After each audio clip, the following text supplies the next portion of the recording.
Rachel Porter. I'm here today with Leon Sloan, and we are talking about his very popular method of wicking tubs. So one thing that he does is that debunks a lot of gardening container rules is that you don't have any holes in the bottom. If you're using a container that does have holes, he's used plastic film to cover those up, and then he's going to start everything with a feed tub that has no holes in the bottom. So there's no drilling, there's no perforating, you want to clog it up, right? That's correct. And the entire point of this method is to water less, grow better. Anything else I'm leaving out?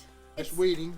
Less weeding, healthier plants, less work on you. So sign me up. He's going to show us exactly how to do it. Well, we believe in getting by as cheap as you can.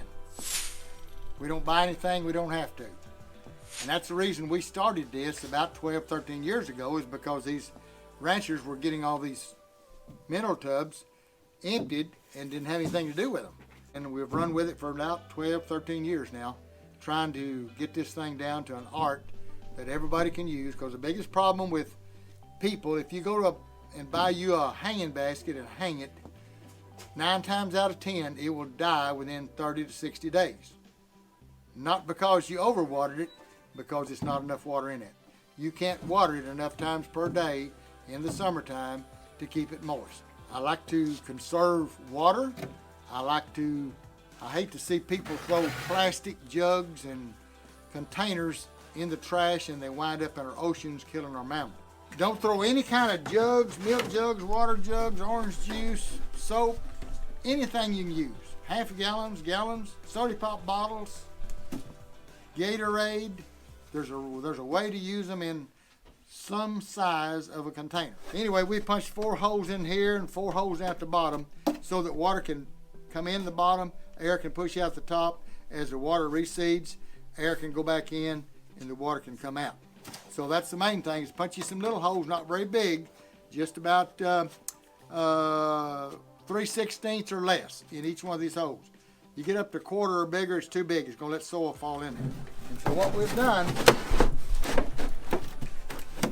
we put 8 jugs in this container. This is a 25-gallon container. Jugs with holes punched in them. You need a pipe. This is to keep people from overwatering from the top. So you take one of these jugs and just cut the lid off of it, just a few of the threads off of it, where that'll go right down in there. Put that down in there and just set it over at the side somewhere, and lean it over towards the side, and man, you got a place to water right there. Then we put the soil down in between the jugs. Now, what you're trying to do is cover at least 80 to 85% of the bottom of your tub. You don't want that soil, all the soil going down and touching the bottom where the water is, because that will make it too wet and it will drown everything you grow. So if we put some kind of covering, whether it's jugs or whether it's pipe, or if you build a false floor, whatever, you need 80 to 85% of that floor covered with the false floor. Then when you put your soil in, you want that soil going down in that 15 to 20% that's touching all the way to the bottom, because that's how much soil you want touching the bottom to wick the water back up to the plant. So we put it down in all these cracks you can see here in this tub. You put it down in all them cracks, and that makes you about 15 to 20% of your tub having the water down in the bottom to wick it up to your plant. And you can live with that, because now remember, you got water in 3 or 4 inches of the bottom, and then you've got air for 1 inch or 3 inches up above. Like you got 3 or 4 inches in this, which is fine. But you want some water in the bottom, then you want your air, and then your soil. And that's a ratio that you want to grow anything in. So you know to stop the water when you see it coming out that drain. And when you're coming out this here hole, one hole. when it's coming out that hole, we usually put 1 hole or 2 holes, doesn't make any difference. When it comes out that hole, we know that it's full of water. For that much full of water, got air right here, your soil's up here. So that's the way we do it. That's the reason we call it a wicking bucket, because it's wicking water to it 24 hours a day, 7 days a week. You don't have to worry about if it's too wet or too dry. The ladies come in and wanted a fig put in a self-wicking bug, so we're gonna fix this tub for her with a fig in it as we're here videoing this. And so what I've done, I put my pipe in the bottom, 4 foot 6 inches around, and then I put a piece 11 inches across the bottom. I've got my little pipe, but I cut it to 45. We're gonna put this hole right over here, and we put this little piece of ground cover over that hole to keep the soil out. We put over that little crack over there.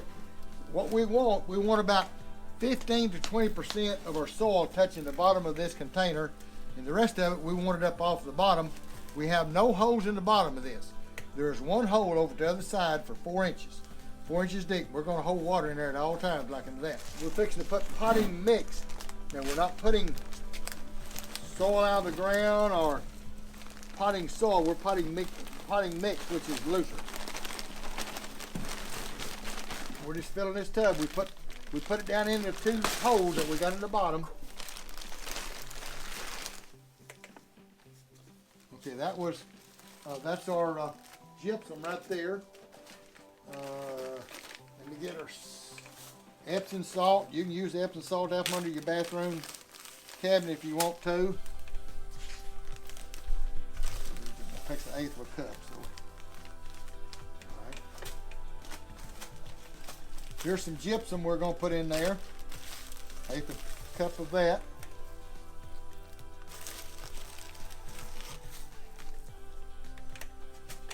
Anyway, close to it. Here's some sea mineral, which is nothing but evaporated ocean water.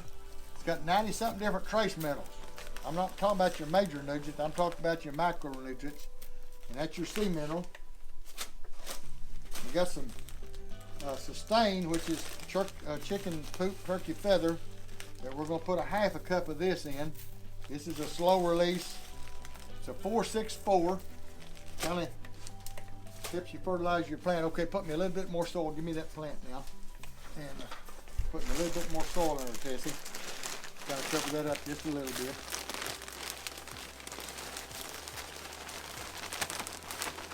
Okay, that's good. All right, let me get this plant out. You'll pull this pot off this plant right here. All right. We're probably gonna see how them roots are starting to circle around. We're gonna break them in 2 so they can kind of go down for the pot. Okay. Okay. All right. Now give me all the soil you got left.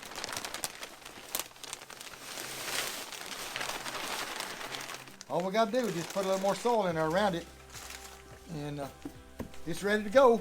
And that's in a wicking tub. That figs grow wonderful in these. I mean, you can grow your figs. You can keep them pruned down to, down to 4 to 5 feet tall, and have these wonderful figs off of this tree.